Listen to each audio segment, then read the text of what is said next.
Acme solar को आंध्र प्रदेश में कुप्पम और घनी में 275/550 मेगावाट घंटे की बैटरी ऊर्जा भंडारण परियोजनाएं मिली हैं।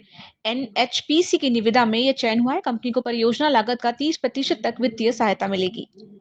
नेस्ले इंडिया ने 1:1 बोनस शेयर देने का निर्णय लिया है। ₹1 अंकित मूल्य के प्रत्येक शेयर पर एक अतिरिक्त शेयर मिलेगा। 1996 के बाद यह पहला बोनस होगा।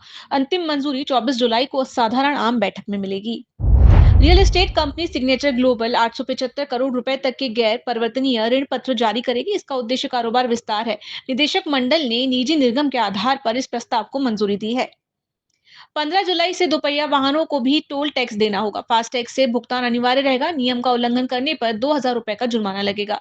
अब तक केवल 4 पहिया और भारी वाहनों से टैक्स वसूला जाता था।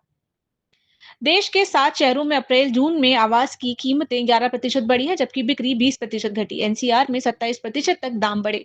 भू राजनीतिक तनाव और ब्याज दरें गिरने की उम्मीद के कारण खरीदारों की धारणा प्रभावित हुई है।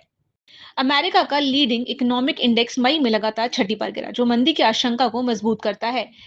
एलईआई अपनी उच्चतम स्तर से 16% नीचे है। फेड चेयरमैन ने ब्याज दरों में कटौती की संभावना से इंकार किया। सरकार न्यू इंडिया इंश्योरेंस और जीआईसीआरआई में अपनी हिस्सेदारी घटाएगी। सेबी नियमों के तहत 25% सार्वजनिक हिस्सेदारी अनिवार्य है। सरकार क्रमशः 10.44% और 7.4% शेयर बाजार में बेचेगी।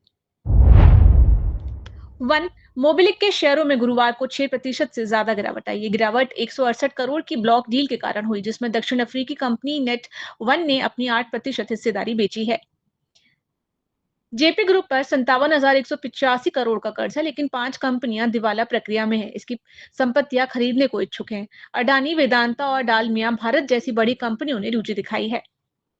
गुरुवार को एमसीएक्स पर सोना 97,600 और चांदी 1,06,400 के स्तर पर पहुंच गई। वैश्विक बाजारों में भी तेजी रही। कॉमेक्स पर सोना $3,355 और चांदी $36.32 प्रति ऑन्स पर ट्रेड कर रही है।